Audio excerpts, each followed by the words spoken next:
Page 127 of the Ministry of Healing.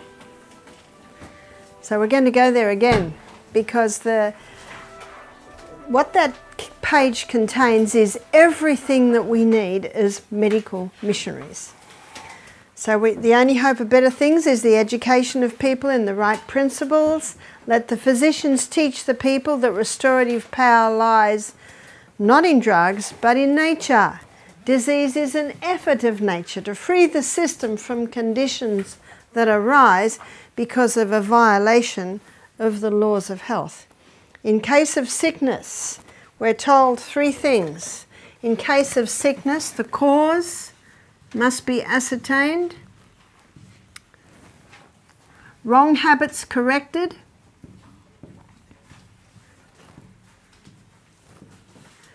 and how do we know what the habits are? What do we compare them with? Those 8 laws, yeah? Wrong habits corrected.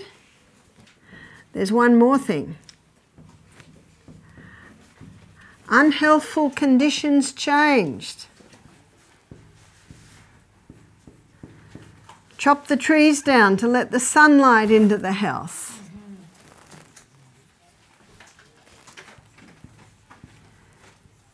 Get a window into the bathroom so you get fresh air in there to stop the mould growth. So, unhealthful conditions changed. That's the first three.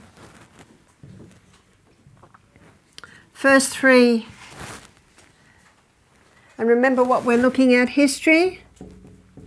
So history and symptoms give you some indications there. And the last thing, she says, then nature is to be assisted.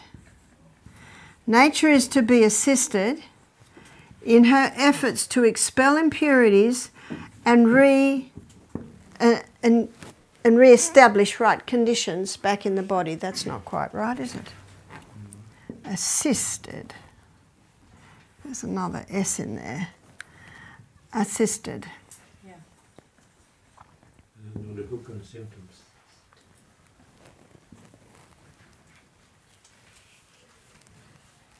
And this is where the water therapies come into it.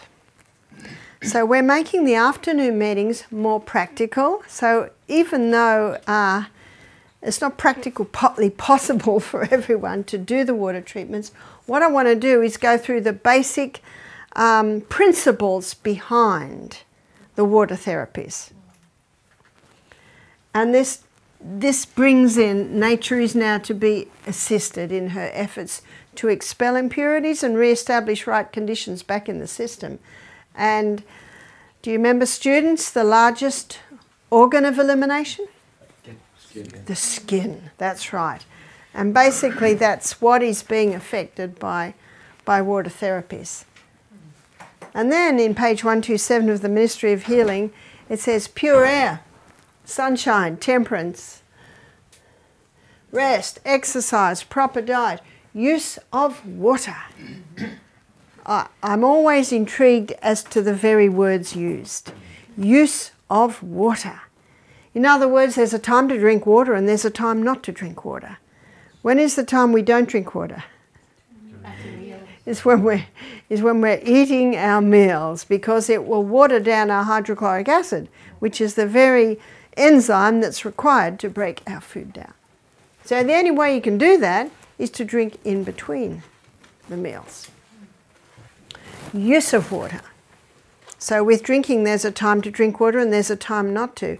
But use of water also implies there's a way to use water. There's a way to use water. And I always take great note of these, because the last phase of that sentence says, these are the true remedies. What are they? The true remedies. Because there are some remedies that aren't true, isn't that true? Yeah. Or isn't that right? These are the true remedies.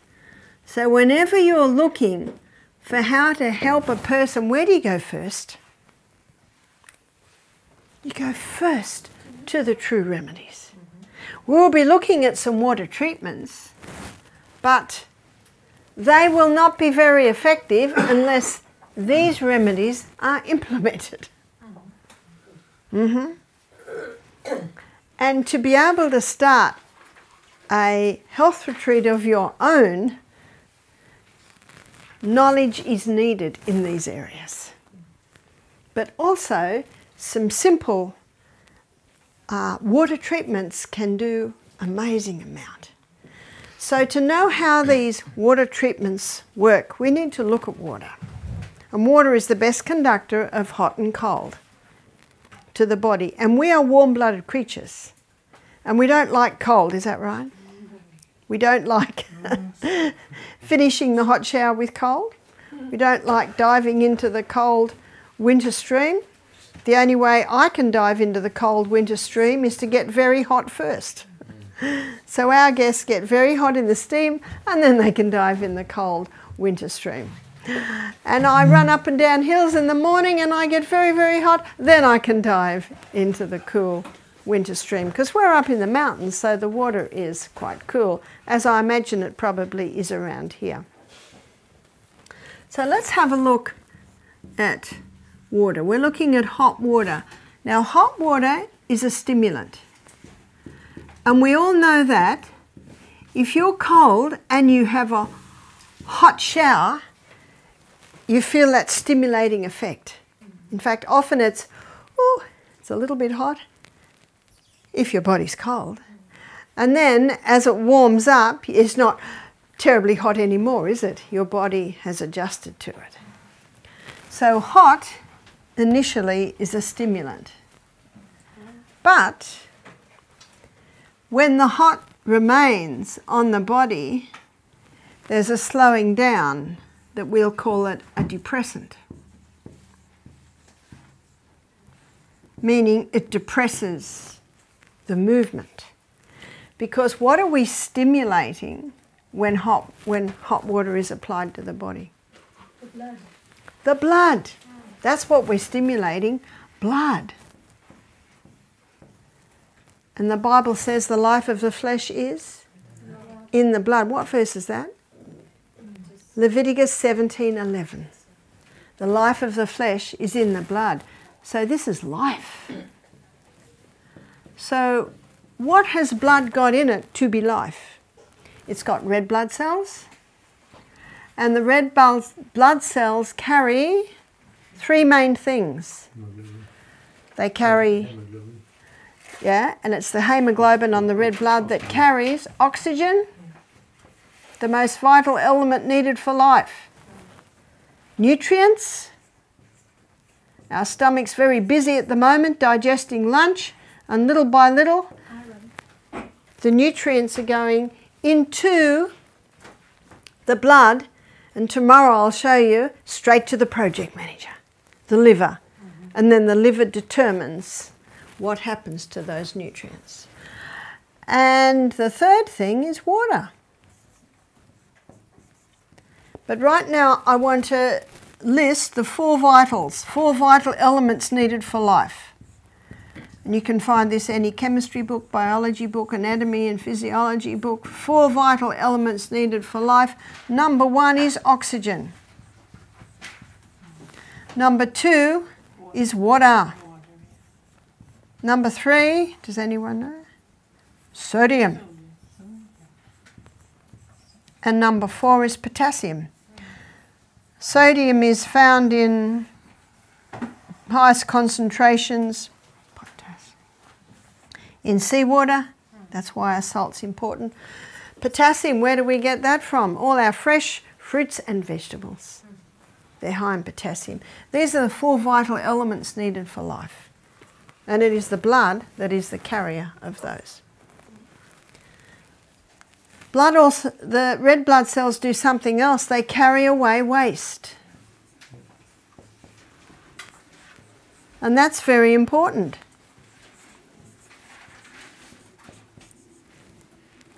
The red blood cells are the oxygen carriers, the nutrient carriers, the water carriers, and that carries away waste. That's an important part. But the blood also contains white blood cells. What are the white blood cells? They're your internal army.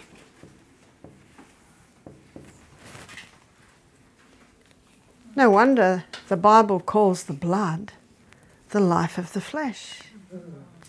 And no matter what the problem in your body, all it needs is blood. So if you want to wonder cure, you know what it is? Blood. It's the blood. And water is the best mover of blood. So I want to show you how water affects the blood.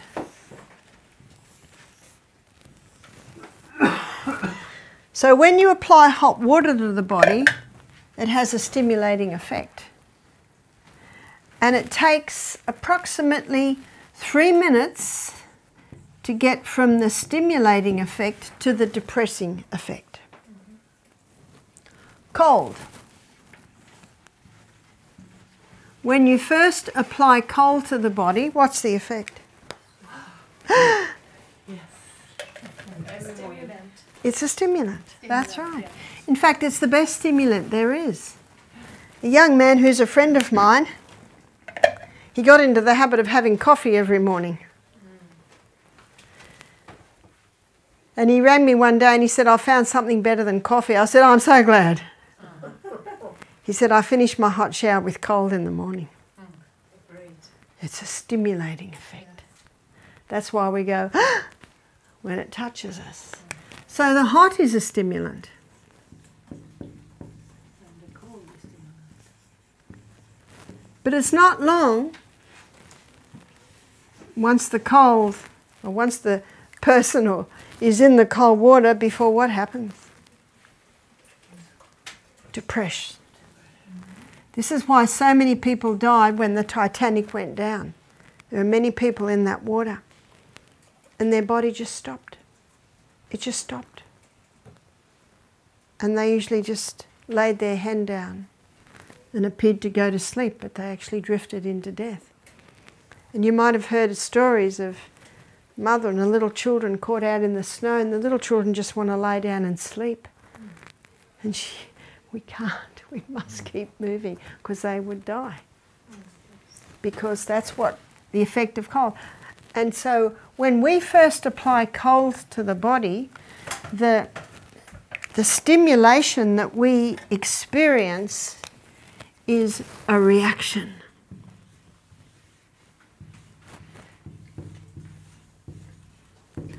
So that stimulating effect is a reaction. How long does it take to get from stimulant to depression? 30 seconds. That's right, 30 seconds. That's not long, is it? 30 seconds. Now, the intrinsic factor of cold is that it's a depressant. That's the intrinsic effect of cold. It is a depressant. The intrinsic factor of hot is stimulation.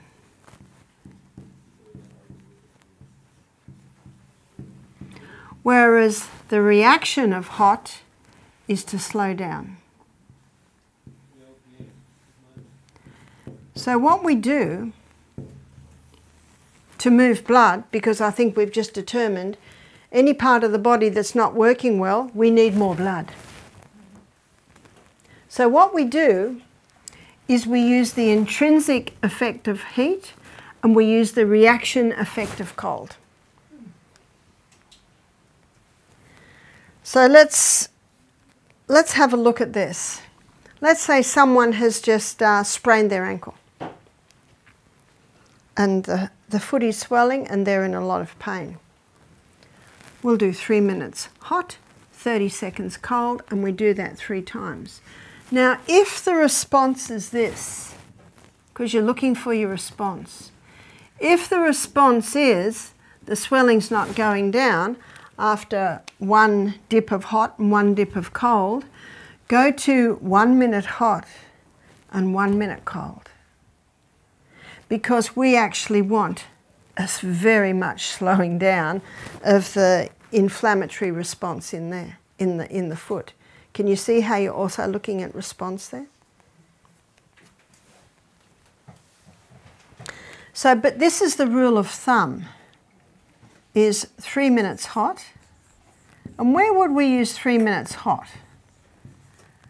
So you see, whenever you've got an inflammatory condition, you want to use a little less hot and a little more cold. 30 seconds, ice. And usually it is done 3 times. Because the body's getting exhausted. Because a huge amount of blood is being drawn into that area. So it takes a lot of energy from the body. Now sometimes if the person, you do it 3 times and they go, can we do more? If they're vibrant and fairly fit, they can probably take a little bit more. If it's a little child or an elderly person, you might just say, we'll do it again in an hour. We'll do it again in 2 hours. So it's very important that you watch responses. So let me tell you of a little 7-year-old boy. His mother came to see me, this is a few years ago in New Zealand. And when he came in, I could see his finger was twice the size.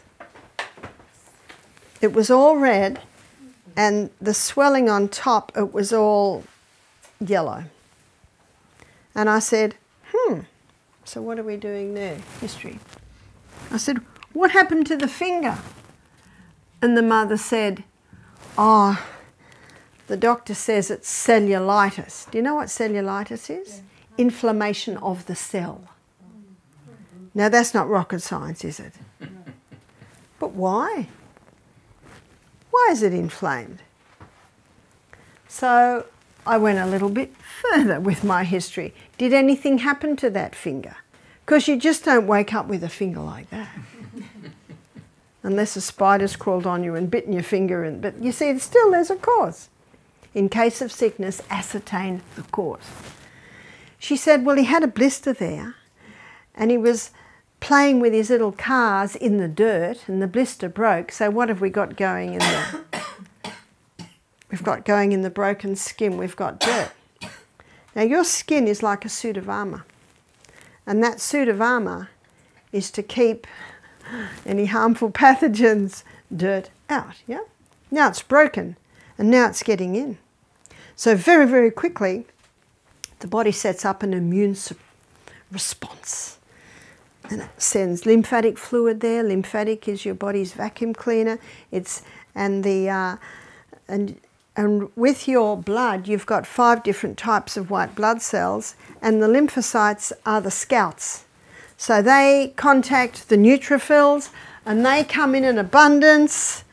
So you've got swelling, and all that yellow on top, remember it's dead white blood cells. What often happens in an injury, the blood tends to sit or pool in that area. So what we've got to do is move fresh supplies in and get the old out. So I questioned a little bit more. I said, what have you been doing?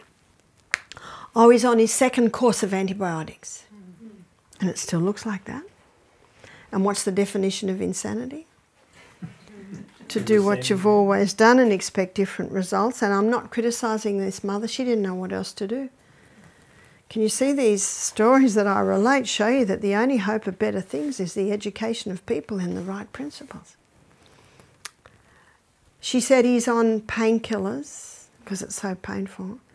Do you know that most pain is due to inflammation? And if you can get inflammation down, you can get pain down. And this is an incredibly effective way to get inflammation down. He's also on sleeping tablets. He's 7. I said, can I try something? See what you're doing? You're getting permission. This is where the I comes in. I never do anything without permission. So I said to the mother, can I try something? And to the little boy, yes. So I got 2 cups, one with hot water and a kettle of boiling water. One with cold water with a few ice cubes. And I've got to work with this little boy. And you know, God is not a God of force, is he? And a man convinced against his will be of the same opinion still. So you're working with the will. You're always working with the will. You'll always get permission. So I said to him, put a good finger into the hot water. Oh yeah, that's quite nice. So now he is willing to put his sore finger in, because you see what he's just done? He's just gained a bit of confidence because the good finger liked it. He put his sore finger in. Oh! What am I watching for a response? So I put an ice cube in the hot water. And I said, try that now, after a few minutes. He said, ah, yes.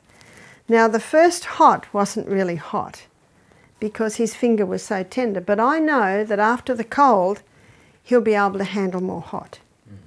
So how long in the hot? 3 minutes. Then into the cold for 30 seconds. Can you see what we're doing here, students? We are using the 2 stimulating effects, the intrinsic of hot and the reaction of cold, to move blood. Because that's what we're moving, blood. That's what it's stimulating, blood movement. 30 seconds in the cold. While it's in the cold, I get the boiling kettle and I put a little bit in. And he's watching me. And I said, put your good finger in. Are you happy with that? He said, yes. I said, after being in the cold, I think your sore finger will be okay. So he agreed. And it was okay. Often that numbing effect of the cold will allow a little bit more heat. How long did I have it in the hot? 3 minutes. Using the intrinsic factor of hot, which is stimulation. And then back into the cold. The little boy started to smile. What does this response tell you? He's getting relief. Already? What are we up to now? We're up to about 7 minutes, is that right? Yeah. 7 minutes. And he's getting relief. How long does it take a painkiller to take effect? Half hour? Yeah. 7 minutes. Back into the hot. Again, I put a little bit more boiling in. He's watching me. I'm smiling. Smile all the time. You know what the smile says to children? Everything's good. That's why I say, I've said to mothers before, when you go into your sick child, don't frown and don't look worried. Smile, even though you're terrified. Smile. Because that can compound the whole situation. And finished with 30 seconds cold. Because we're warm-blooded creatures, you always start with the warm and you always finish with the cold. And then we dried it off. And that little boy had the biggest smile on his face. Now his body language told me, I think his pain level had reduced by more than 50%. He was very happy. And then I grated a potato, made a poultice. We'll be looking at that in another afternoon session, and we certainly will be able to more demonstrate that. That's more possible. And then bandaged it up, and then asked God to bless that simple poultice. His mother said, what will I do now? I said, you can do it every few hours. He'll tell you when he needs it. And I said, I would like to suggest, so it's probably 11 in the morning now, I'd like to suggest that by tomorrow morning, when you take, every time you do a hot and cold, do a fresh potato. I'd like to suggest that by then, I think the finger will be down and that poultice will have drawn everything out. So when they got home, it was about 2 o'clock, and the little boy said, Mum, can we do that again? Now, why did the little boy say that? Because he experienced the relief that it brought. And I wouldn't be surprised that maybe it was starting to build up again. So they did it again at 2, fresh potato poultice. They did it again at, I think, 6 or 7. Let him have his shower and then put a fresh one on. And in the morning, didn't need sleeping tablets that night. Didn't need painkillers that night. In fact, he slept the best he'd slept for 10 days. And then in the morning, she said, when they took the poultice off, everything just came out. Wow. Do I need to advise them anymore?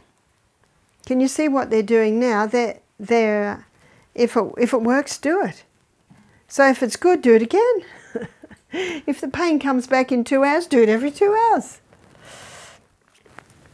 Because we have been spoon-fed medically, and it's taken away all responsibility for what's happening with us, I find one of the hardest things I do is to encourage people to trust their bodies and listen to their body's response. So I often say to people, have you ever been to a doctor or a health professional who won't listen to you? And you'll get lots of nods, and I say, don't be that doctor. If your body speaks, listen. If it works, do it. If it gets hurt again, try it again. Remember, there's a bit of time here. Time is necessary. Now, those treatments will be far more effective if that little boy is drinking adequate water, if that little boy is going to bed early, if that little boy is getting nourishment. You see what the laws do? They ensure quality blood. And the blood, as you can see, is the healer. All we need is blood. And those hot and colds are the most effective at bringing blood to an area. So you can do hands, you can do feet. Our exercise coordinator was playing soccer with his boys and he twisted his knee. So he had 2 tubs this big and he'd kneel on the floor and put the knee in hot and put the knee in cold. He found that on his hands and knees, he found that that was just the best way to do his knees. And I was, well, I got a new pair of joggers. They were my barefoot joggers, and running up hills, I think I used different muscles and I strained the bottom of my foot. So to the point that I got plantar fasciitis. Have you heard of plantar fasciitis? There's I think it's a ligament on the bottom of your foot called the plantar fascia. And itis just means inflamed. And I didn't know what was wrong with my foot. I tried this, I tried that. I jumped out of an aeroplane doing a skydive about 18 years ago. And I thought, it was that foot, maybe somehow it's become inflamed again. So I went to see a doctor and I explained it to him.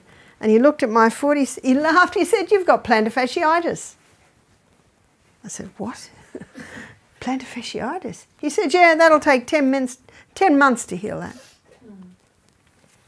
So I went home and I got 2 buckets. And I did 3 minutes hot and 30 seconds ice cold, 3 times. And I did it every morning and I did it every night. And if I was travelling, lecturing, because this is 8 years ago now, I had buckets in the car. And whenever you stay in a hotel, what have you always got? A motel? A kettle, because everyone wants cups of coffee. And a little freezer in the fridge, because everyone wants ice on the rocks, is that right? Or gin on the rocks, or they want. So the first thing I do is check, yes, I've got ice, and I could do hot and colds. Now, how long does that take?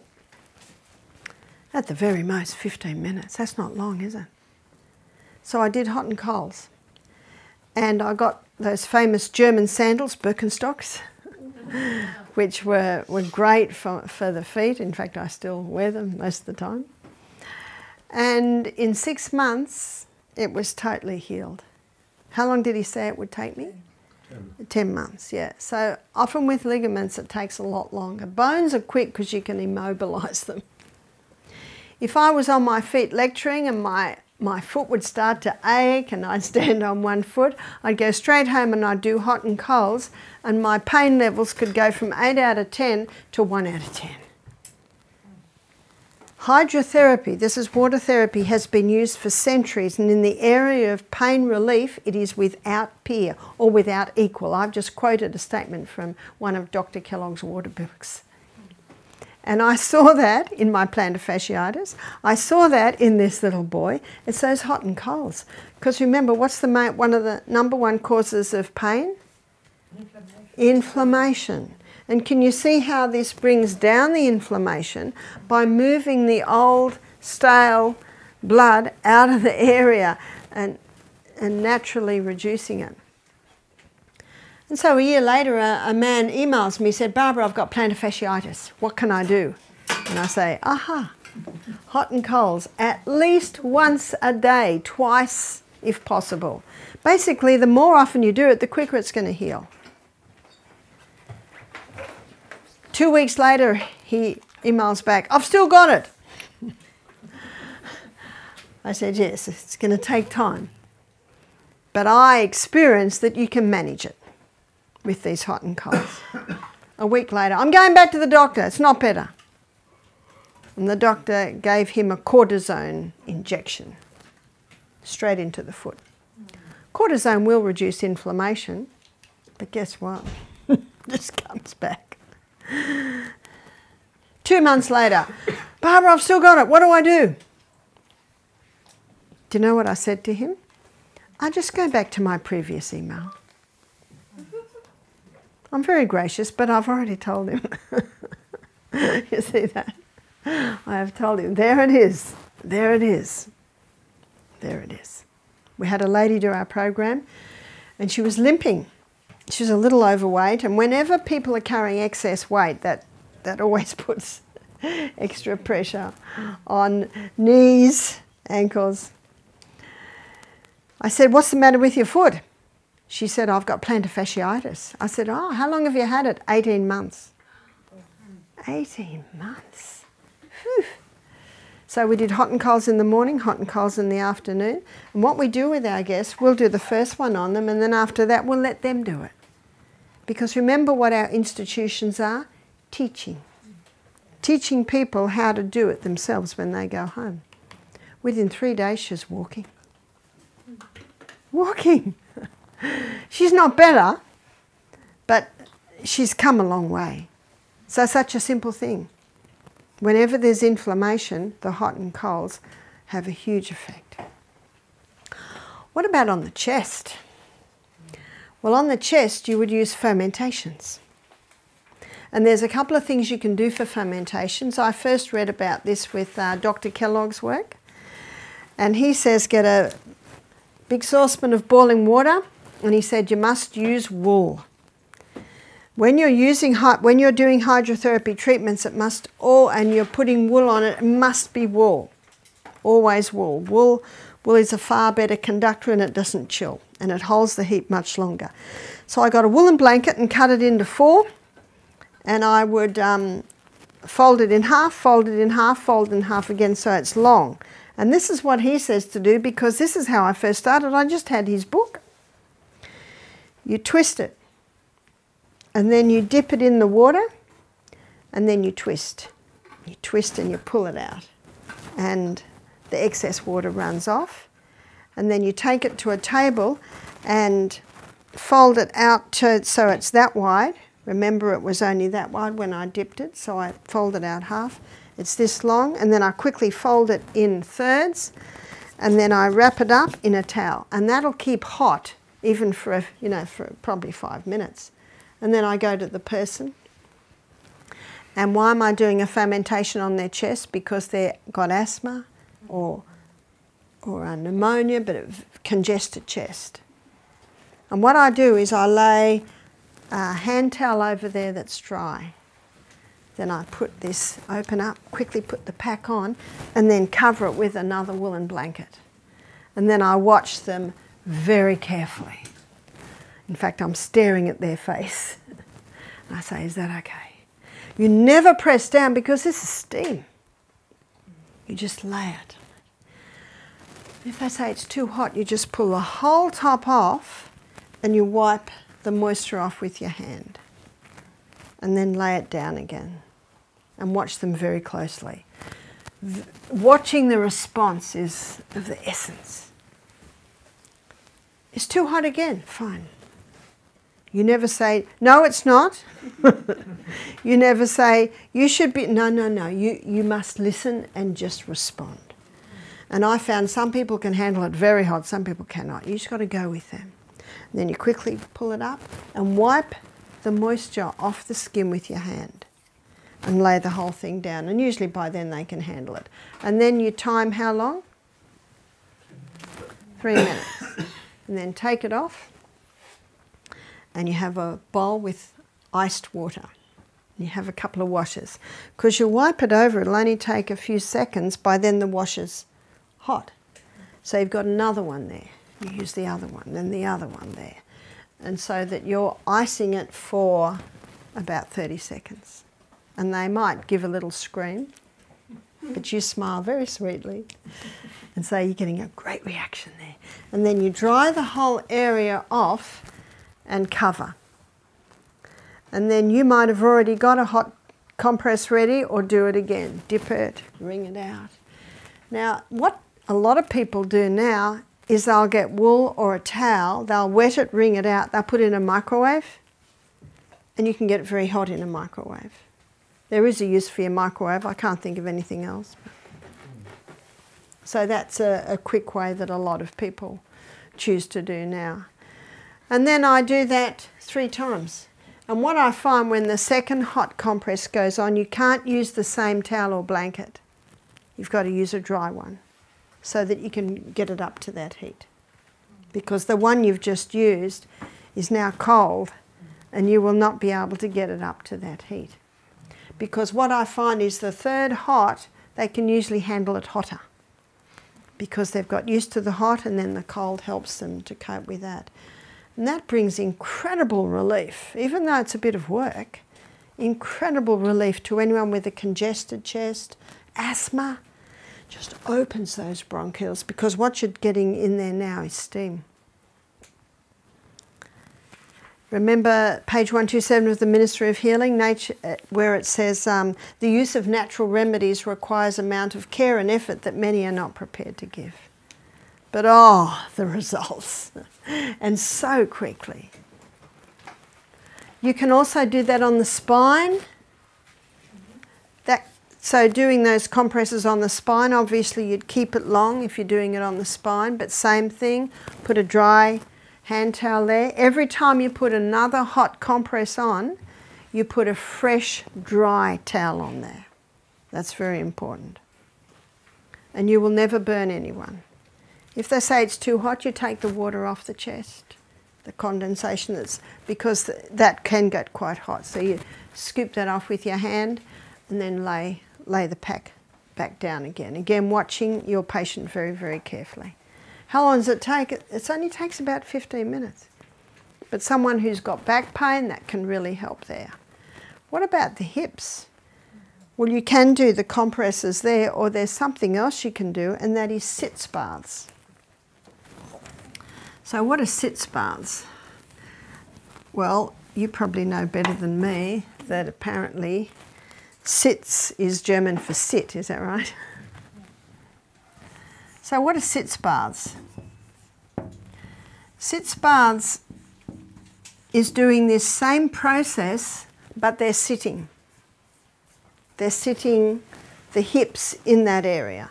So it would basically, you want 2 baths big enough for the person to sit in. So they're basically like this. And there's the water there. So the water is to cover probably from waist to mid-thigh. And they sit in the hot for 3 minutes. Now someone especially who's sensitive to cold, when they're doing the hot and cold, they can have their feet in hot water. So again, the hot for 3 minutes, and then out of the hot into the same sort of tub, but cold. So let's say this is the hot, and that's hot. So we've got another tub here, and this one's the cold.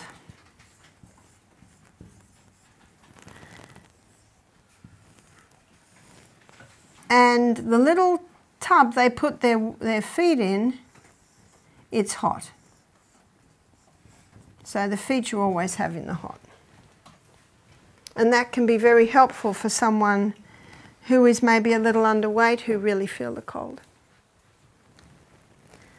And when you finish the 3 minutes hot, the 30 seconds cold, when the person stands up to dry themselves, then they put their feet into the cold and finish. You always finish with cold. And you might like to write this down because this is important. Cold equalizes the circulation. Because we've really disrupted circulation with this movement. It equalizes the circulation and it prevents chilling, closes the pores. So finishing with cold is very important. So where would we use the sitz baths? You could use the sitz baths for constipation. You could use the sitz baths for irritable bowel, for Crohn's disease, colitis. You could use the sitz baths for hemorrhoids. Now, if the person's hemorrhoids are such that it's hard to sit, have you seen those rubber pillows that have like a ring, blow up? So a blow up pillow like that can be sat on there. That would, especially for be so for someone who's a little underweight and doesn't have much padding on them. So the way you'd use the sitz baths would be for the colon, including all the things that I just mentioned. You would also use it for urinary system, which includes the kidneys. That's why it's important that it be right up here. So your kidneys are just under your ribs. So urinary tract infection, incontinence. See, that area is controlled by a muscle. And the hot and colds onto muscles tones and strengthens them. And the other area that you could use it for is reproductive. So for a man, it could be used for prostate problems. The prostate, the closest area to the skin for the prostate is between the scrotum and the anus. So that's the area you want to target if you do treatment. So, you know, you hear a lot about men with prostate problems today. So it could be used for that. It can also be used, of course, for women. So for women, it could be used for fibroids in the uterus. It can be used for cysts on the ovaries, polycystic ovarian syndrome. So there's a lot happening in that area there. So the sitz baths can be very effective for any of these areas. Now, let's say we've got someone who's just a little overweight and can't get down to sit in the sitz baths, and you're advising what they can do at home. What they can do at home is they can do it in a bath. So here's the bath and here's the water. So they sit in the bath, and the only part they allow into the bath is their feet and their hips. And after 3 minutes they can sit up, and maybe they'll have a bowl of cold ice water with a towel, and they can wrap that around and wrap it maybe between their legs depending on exactly where the problem is. And that will warm up quickly.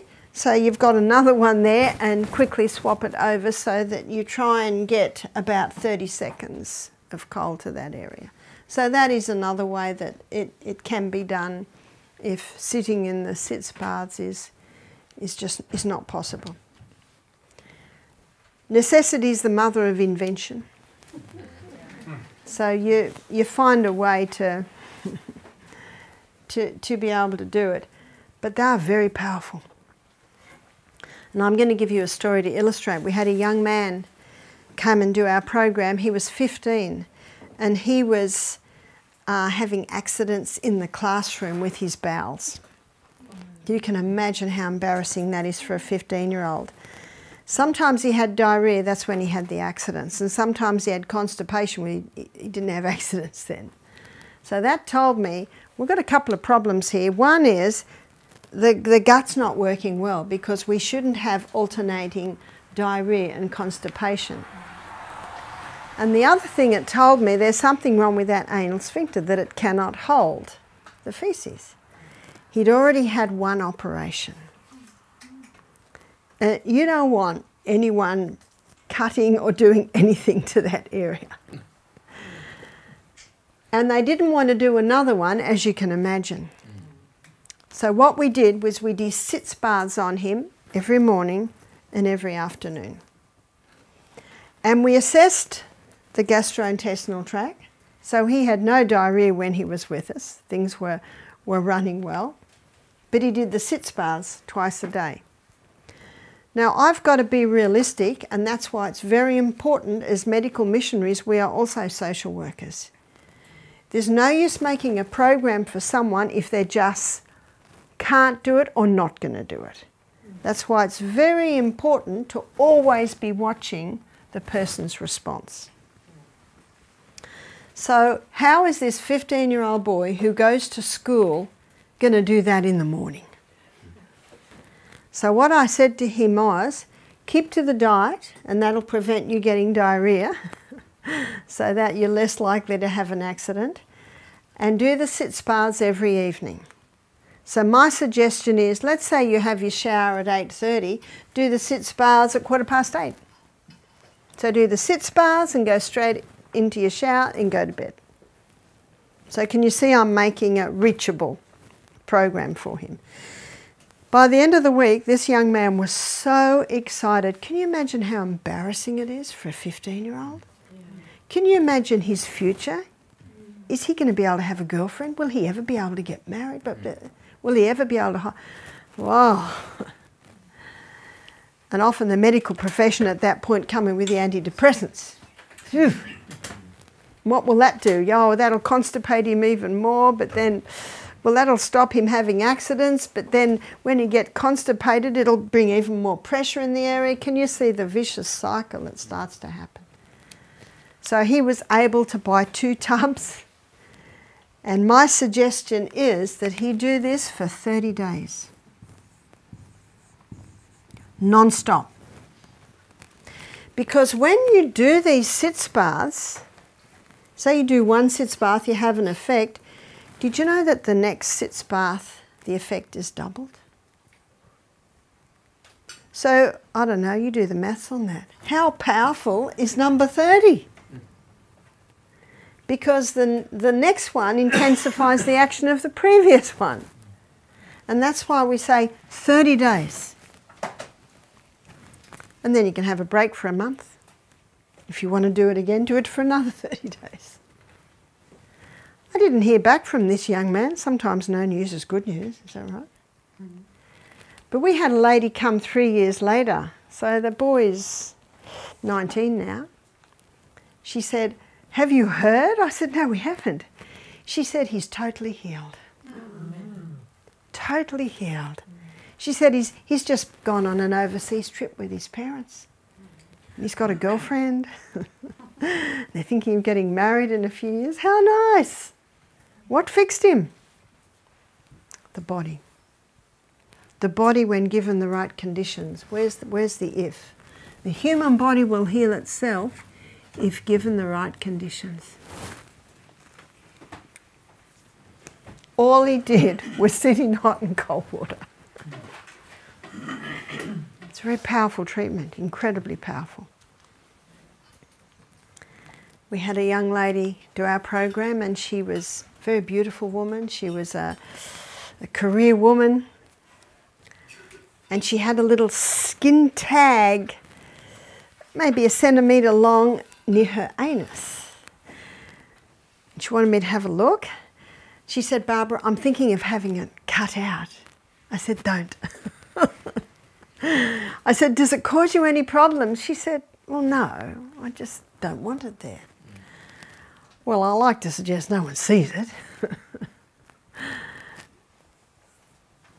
But she made the choice to have it cut. Her husband rang me.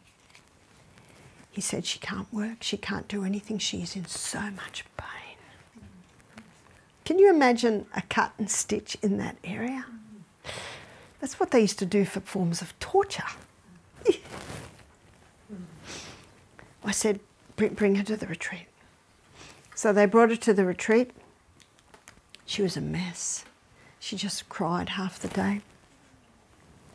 She was in so much pain. She didn't want to take painkillers because if she took painkillers, that would constipate her more.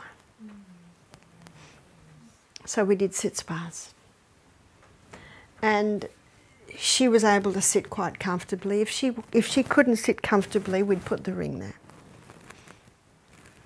Even just, you know, those blow-up neck pillows, you could even half blow that up and put it down and they could sit on that. And we just saw every day she got better and better. And we put a little poultice on that at night. You need something very soft and very soothing for the area. I think we used slippery elm, which is very soothing. When her husband came to pick her up, she was standing there smiling and she walked out.